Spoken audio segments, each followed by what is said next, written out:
7. Early in the morning, Jeroboam, that is Gideon, and all his men camped at the spring of Harod. The camp of Midian was north of them in the valley near the hill of Moreh. The Lord said to Gideon, "You have too many men for me to deliver Midian into their hands.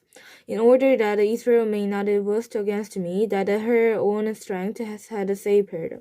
Announce now to the people, anyone who trembles with fear may turn back and leave Mount Gilead." So 22,000 men left, while 10,000 remained.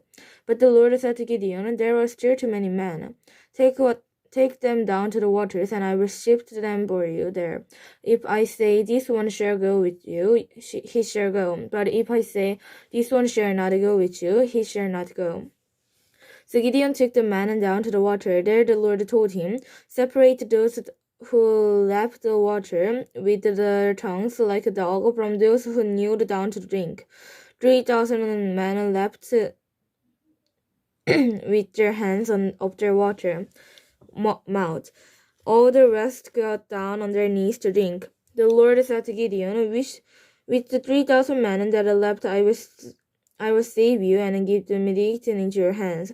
Let all the other men go, each to his own place." So Gideon sent the rest of the Israelites to their tent, but kept the 300, who took over the provision and the trumpets of the others.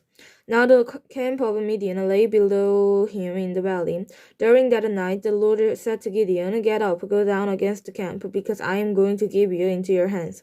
If you are afraid to attack, go down to the camp with your servant Purah, and listen to what they are saying. Afterward you will be encouraged to attack the camp."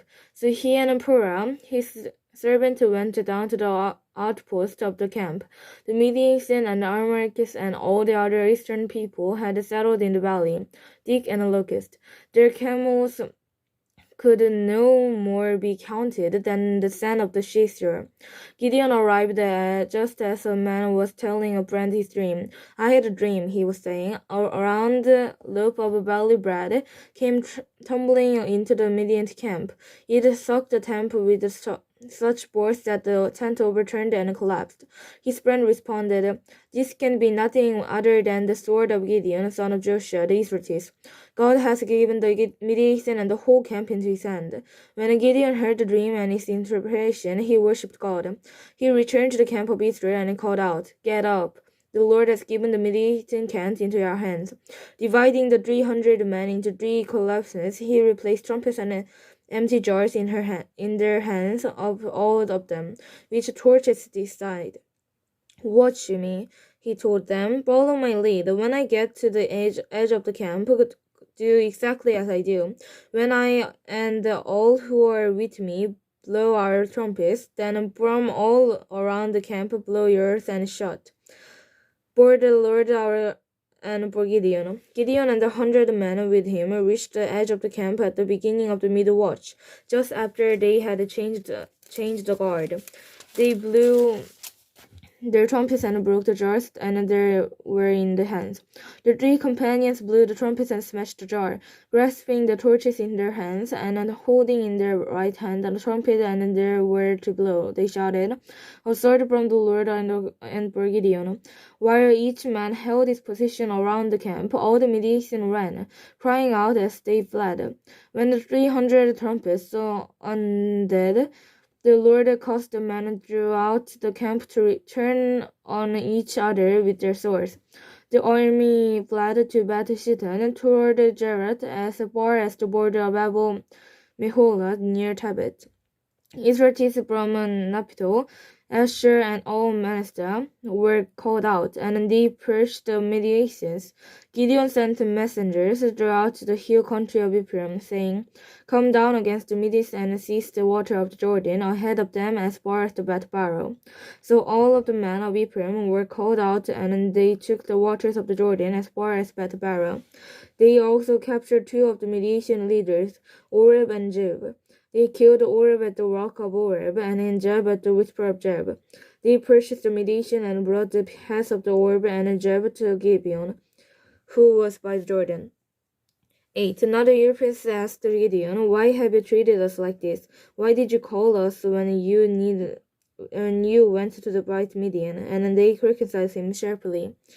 But he answered them, What have I accomplished compared to you? Aren't the gleaning of Ephraim's grapes better than the full grapes harvested in Abiezer's?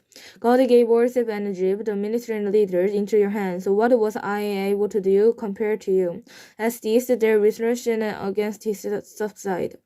Gibeon and his 300 men, exhausted yet keeping up the pursuit, came to the Jordan and crossed it. He said to the men of Scout, Give me troops some bread. They are worn out, and I am still pursuing Jerba and Jerma, the king of Midian. But the officers of Scout said, Do you already have the hands of Jerba and Jerma in the possession? Why should we give bread to the troops? Then Gideon replied, Just for that, when the Lord had given Jerba and Jerma into your hands, I will tear you flesh with the desert thorns and briars. From there he went off to Peniel and made the same request of them. But they answered as the man of Scout had. So he said to the man of Peniel, When I return to trumpet, I will tear down these towers. Now Jerba and Jermo were in Kilcor with the force of about 15,000 men. All that were left are the armies of the eastern people, 120,000 swordsmen has fallen. Gideon went up by the route of the Nomans east of Noba, and Jogba and fell upon the unresisting army. Jeba and Jalaman, the two kings of Midian, fled, but he pursued them and captured them, routing their entire army. Gideon, son of Joshua, then returned from the battle of the pass of Paris. He called a young man of scouts who questioned him, and the young man wrote down for him the names of the 77 officers and scouts of elders of the town. Then Gideon came and said to the man of scouts, Here are Jebian and Jalaman, about whom the troll taunted me by saying, Do you already have the hands of the Jebian and Jalaman in your possession? Why should we give bread to your exhausted men? He took the elders of the town and taught the men of scouts a lesson by punishing them in the desert thorns and breeders. He also put down the tower of Peniel and killed the men of the town. Then he asked Jabber and Jalaman, What kind of men did you kill at Tabor? Men like you, they answered, each one with the bearing of a prince. Gideon asked, Those were my brothers and the son of my own mother. As surely as the Lord lives, if you have spread the lives, I would not kill you. Turning the Jeter, his oldest son, he said, Kill them, but Jeter did not draw his sword, because he was only a boy and was afraid. Jeter and Jalma said, Come, do it yourself, as it's a man, so is the strength. So Gideon stepped forward to kill them, and to the ornaments of their camels' necks. The Israelites and the Gideons rule over us, you, your son, and your grandson, because you have saved us out of the hand of the Midian. But Gideon told them, I will not rule over you, nor will your son rule over me. The Lord will rule over you. And he said, I do have one request, that each of you give me an earring from your share of the plunder. It was the custom of the Israelites to wear gold earrings.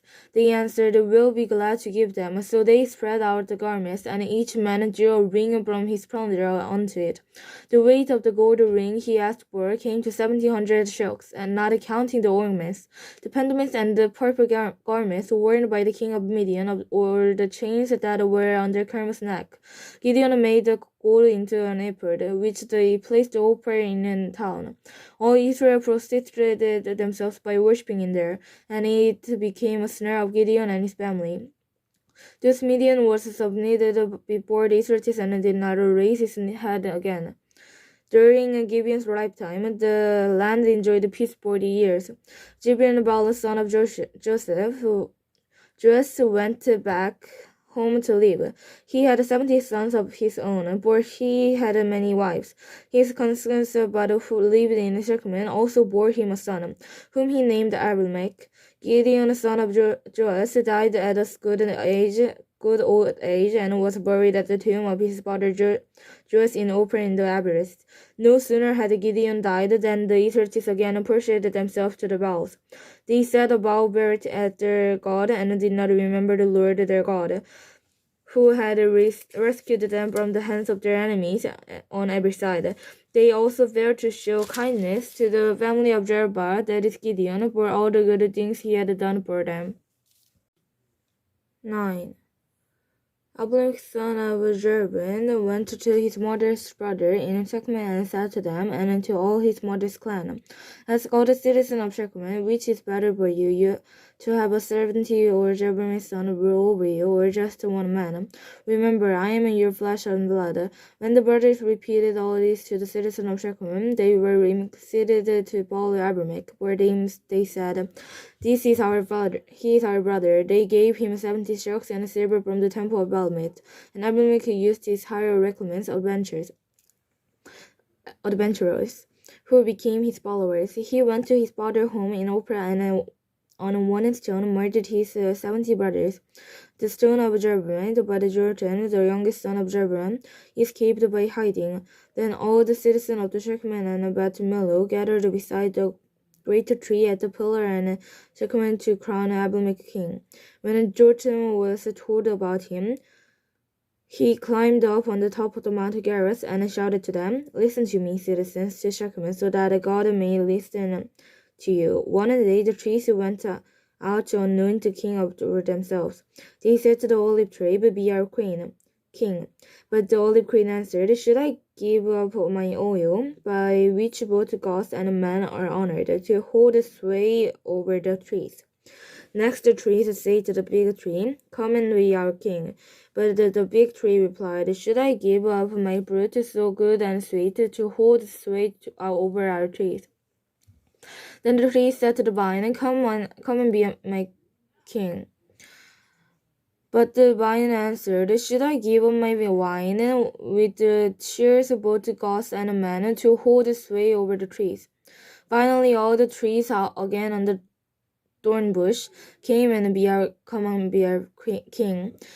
The thorn bush said to the trees, If you really want to anoint me king over you, come and take refuge in my shade. But if not, then let fire come out of the thorn bush and consume the cedars and the Lebanon. Now, if you have acted honorable and in good faith when you made Abimelech king, and if you have been fair to Jeroboam and his family, and if you have turned him in deserve, and to think that my father fought for you, risked his life to rescue you from the hand of Midian, but today you have revolted against my father's family, murdered his 70 son and single stone, and made Abimelech the son of his slave girl king over the citizens and children because he is your brother. If then you have acted honorable, and if the good faith toward Jerubbaal and his family today, may Abimelech be your joy, and may you be his too. But if you have not, let the fire come out from Abimelech and consume you. Citizens of Shechem and Beth Millo, and let the fire come out from you. Citizens of Shechem and Beth Millo, and consume Abimelech. The Jotham fled, escaping to Beol, and he lived there because he was afraid of his brother Abimelech. After Abimelech had governed Israel 3 years, God sent an evil spirit between Abimelech and the citizens of the Shechemites, who acted jealously against Abimelech. God did that this is the order that the crime against Jerubbaal's 70 sons, the shedding of the blood, might be avenged on their brother Abimelech and on the citizens of Shechem, who had helped him murder his brothers. In opposition to him, these citizens of Shechem set men of the hilltops of ambush and rob everyone who passed by, and this was reported to Abimelech.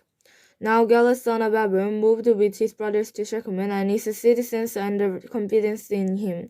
After they had gone out into the fields and gathered the grapes and trodden them, they held a festival in the temple of their God.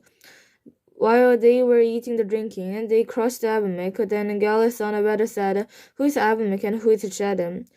And we should be subjected to him. Isn't he Jeroboam's sons? And isn't Jeroboam his deputy? Serve the man of Hammer, secretary father. Why should we serve Abimelech? If only these people were under my command, then I would get rid of him. I would say to Abimelech, Call out your whole army. When Jabrin, the governor of the city, heard that Gil, son of Abed, said, he was very angry. Under cover, he sent messengers on Abimelech, saying, Gil, son of Abed, and his brother have come to the Shechem and are stirring up the city against you. Now then, during the night, you and your men should come and lie in wait in the field. In the morning of sunrise, advance against the city. When Gil and his men came out against you, do whatever your hand finds to do. So Abimelech and all his troops set out by the night and took a concealed position near Shechem for convenience. Now Gil, son of Abed, had gone out and was standing at the entrance of the city gate, just as Abimelech and his soldiers came out from their hiding place. When Gil saw them, he said to Jabin, Look, people are coming down from the tops of the mountains. Jabin replied, You mistake the shadow on the mountains for men. But Gil spoke up again, Look, people are coming down from the center of the land, and a company is coming from the direction of the soothsayer tree. Then Jabin said to him, What is your big talk now, you who said that is Abimelech, that we should be subjected to him? Aren't these the men you ridiculed? Go out and fight them. So Gil led out a citizen of the Shechem and fought Abimelech. Abimelech chased him, and many fell wounded in the flight all the way to the entrance of the gate. Abimelech stayed in that room, and Jabin drove Gil and his brother out of Shechem. The next day, the people of Shechem went out to the field, and this was reported to Abimelech. So he took his men and divided them into 3 companions and set an ambush in the field. When he saw the people coming out of the city, he rose to attack them. Abimelech and the companions with him rushed toward to the position at the entrance to the city gate. Then 2 companies rushed upon those in the field and struck them down. All the day Abimelech pressed his attack against the city until he had captured it and killed its people. Then he destroyed the city and scattered salt over it. On hearing this, the citizens in the tower of the Shechem went into the stronghold of the temple of El-Bet. And when Abimelech heard that they had assembled them there, he and all his men went up Mount Jarmon. He took an ox and cut off the branches, which he lifted on the shoulder. He ordered the men with him, Quick, do what you have seen me do. So all the men cut branches and followed Abimelech. They peeled them against the stronghold and set it on fire over the people inside. So all the people in the tower of Shechem, about 1,000 men and women, also died. Next, Abimelech went to Tebez and beside it captured it. Inside the city, however, was a strong tower, to which all the men and women, all the people of the city, fled. They locked themselves in and climbed up on the tower roof. Abimelech went to the tower and stormed it. But as he approached the entrance to the tower and set it on fire, a woman dropped an upper millstone on his head and cracked his skull. Hurriedly he called to his armor-bearer, Draw your sword and kill me, so that they can't say, A woman killed him. So his servant ran him through, and he died.